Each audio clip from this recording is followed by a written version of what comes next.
Assalamualaikum warahmatullahi wabarakatuh. Ketemu lagi dengan Kak Furkan di channel Arif Furkan. Bagaimana kabar Bapak Ibu? Semoga senantiasa dalam keadaan sehat dan diberikan kelancaran di segala aktivitasnya. Oke, di hari yang cerah ini ya, hari Senin tanggal 29 September 2025. Ini jam berapa ini? Posisi jam setengah 4 ya, pagi ya. Mantap jiwa ini. Oke, ini ada informasi terbaru ya untuk Bapak Ibu ya. Jadi untuk Bapak Ibu yang baru saja bergabung, channelnya Kak Furkan itu fokus ya di informasi up to date ya seputar dunia pemerintahan. Dan juga kita fokus juga di pembahasan materi maupun soal matematika ya dari jenjang SMP sampai kuliah. Insya Allah nanti akan terbahas secara detail ya di playlist masing-masing. Jadi teman-teman wajib subscribe dulu dan belajar gratis ya untuk bisa di-share ke murid-muridnya. Ada pembahasan TKA, SNBT dan lain sebagainya itu ada di channelnya Kak Furkon tentang matematika pokoknya teman-teman ya. Oke, di sini Bapak Ibu bisa perhatikan ada informasi yang menarik ya yang harus kita bahas ya di sini Bapak Ibu tentang status ya. Tentang status dari P3K yang paruh waktu tentunya ya Bapak Ibu ya. Bagaimana teman-teman itu harus memahami bagaimana mekanisme nanti jika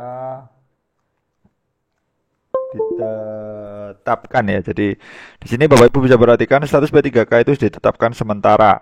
Tentunya honorer yang diangkat paruh waktu di sini Bapak Ibu tidak punya peluang jadi ASN tetap. Apakah iya? Jadi untuk teman-teman yang notabene itu akan diangkat menjadi P3K paruh waktu, itu apakah berpeluang menjadi full time? Ya jelas berpeluang teman-teman ya. Ini kan hanya sementara. Nah, tentunya pada waktu itu nanti diproyeksikan lah istilahnya teman-teman, diproyeksikan menjadi penuh waktu atau full full time. Jadi tetap ada berpeluang. Ini apakah berpeluang? Coba kita sepil ya di sini dari ayubandung.com ya Bapak Ibu ya. Dan tentunya Bapak Ibu perlu ketahui bahwa di sini pegawai pemerintah dengan perjanjian kerja atau P3K adalah ASN juga, tapi statusnya adalah sementara karena di sini notabene itu belum ada formasi yang bisa mengcover ya untuk teman-teman yang notabene itu lolos di seleksi P3K cuma belum tercover karena alasannya adalah tidak ada formasi atau enggak kebagian formasi. Nanti teman-teman itu diproyeksikan menjadi P3K paruh waktu. Dan ini hanya bersifat sementara. Ketika nanti teman-teman ada formasi kosong, ada usulan, itu nanti langsung diarahkan. Tentunya antriannya sesuai dengan masa kerja maupun pengabdian ataupun usia teman-teman ya, seperti itu. Hal ini sesuai dengan ketentuan masa kerja P3K yang diterapkan berdasarkan perjanjian kerja atau lebih dikenal dengan istilah kontrak. Nah, kontraknya berapa tahun Kak? 1 tahun dan nanti diperpanjang terus sampai teman-teman ini mendapatkan formasi ya kan di P3K yang full time seperti itu. Nah, tentunya di sini Bapak Ibu perlu ketahui bahwa ketentuan ini memunculkan pertanyaan di kalangan tenaga honorer terutama yang dianggap jadi P3K paruh waktu. Apakah tak ada kesempatan untuk jadi ASN tetap?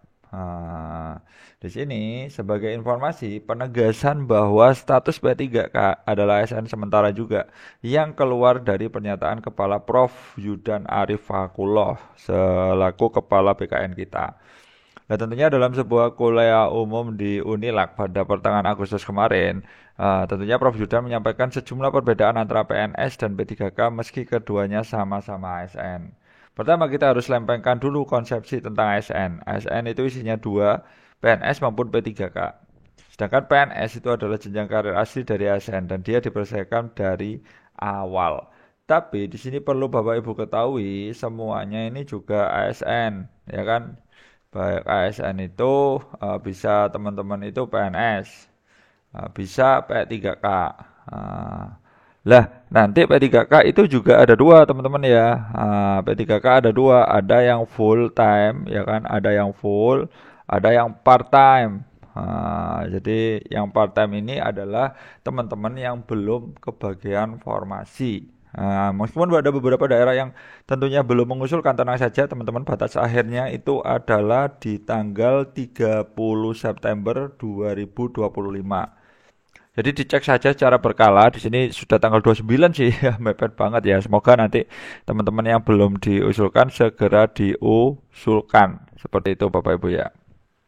Nah tentunya di sini menurut Prof. Yudan Arif Akrolo, jadi PNS P3K, jadi P3K itu adalah tenaga siap pakai untuk mengisi kekosongan sementara di PNS, sambungnya lagi. Oleh karena itu berbeda dengan PNS yang selesai masa kerjanya bila sudah memasuki masa pensiun, P3K selesai masa pekerjaannya bila kontraknya habis atau tidak diperpanjang. Tentunya ada beberapa yang sudah full time itu diperpanjang sampai usia pensiun. Ada beberapa teman-teman, tidak semua ya teman-teman ya.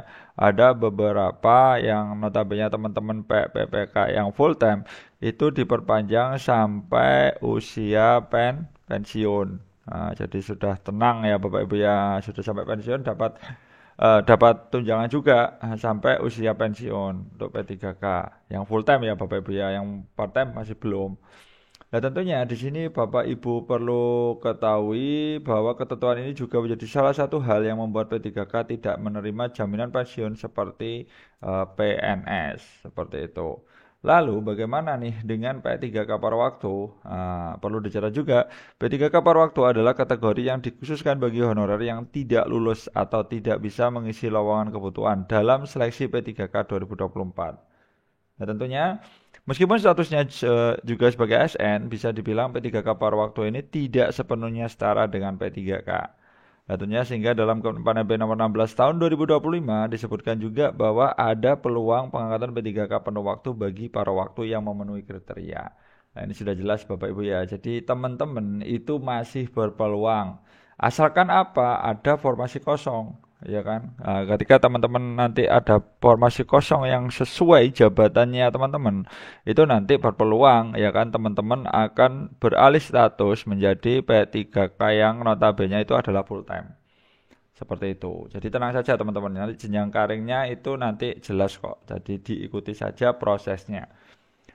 Nah tentunya, namun sesuai dengan aturan yang ada teman-teman ya, aturan yang ada baik penuh waktu maupun paruh waktu, P3K harusnya tetap bertugas dengan perjanjian kerja, meskipun paruh waktu itu hanya 1 tahun dan diperpanjang secara kontinu, seperti itu. Nah, ketuanya tetap juga akan berakhir statusnya bila masa kerjanya tidak diperpanjang. Di instansinya tempatnya bekerja. Tapi selama teman-teman nanti tidak melakukan pelanggaran sih insya Allah bakalan diperpanjang terus ya teman-teman ya. Jadi diperpanjang terus. Pokoknya teman-teman tidak membuat masalah ya. Tentunya itu tidak ada alasan untuk diberhentikan karena mencari pegawai juga susah. Apalagi teman-teman ada yang masuk ke usia pensiun. Nanti kuotanya itu akan semakin besar lagi seperti itu. Nah, tentunya di sini Bapak Ibu bisa ketahui bahwa tetapi keduanya tentu memiliki kesempatan untuk menjadi ASN tetap, yaitu melalui jalur seleksi CPNS bila memenuhi syarat dan aturan seleksi yang berlaku. Tentunya Prof. Yudan juga menegaskan bahwa hal tersebut adalah bagian dari desain Undang-Undang Nomor 20 Tahun 2023 atau OSN. Bila banyak yang tidak setuju, maka perlu aturannya yang dirombak. Seperti itu. Jadi masih ada peluang teman-teman ya. Jadi intinya teman-teman cek saja secara berkala ya kan. Tentunya di instansi masing-masing bagaimana mekanismenya, siapa saja yang diusulkan P3K paruh waktu karena ini diserahkan sepenuhnya di instansi masing-masing. Jadi apa pusat itu hanya memberikan suatu payung kebijakan aja. Oh ini loh diberikan NP3K. Untuk masalah gaji dan tunjangan itu diserahkan di instansi masing-masing. Jadi wajib teman-teman itu cek secara berkala tentunya ya di web resmi ya di instansi masing-masing seperti itu. Seperti itu dulu informasi dari Kak Furkon. Semoga bermanfaat. Stay tune aja di channel Kak Furkon. Insya Allah informasi update setiap hari. Salam semangat terus dari Kak Furkon. Wassalamualaikum warahmatullahi wabarakatuh.